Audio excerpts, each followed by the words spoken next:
Schoolgirls released from Boko Haram have been given some vocational training by the Nigerian government, as Fidelis Mbah reports from Abuja.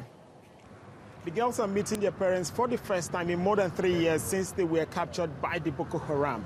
Since they were released, they've been in Abuja in a government facility where they've been going through counseling, they've been going through security checks as well, and also medical checks, especially for some of them who came with various degrees of injuries and some who were sick before they were brought to Abuja.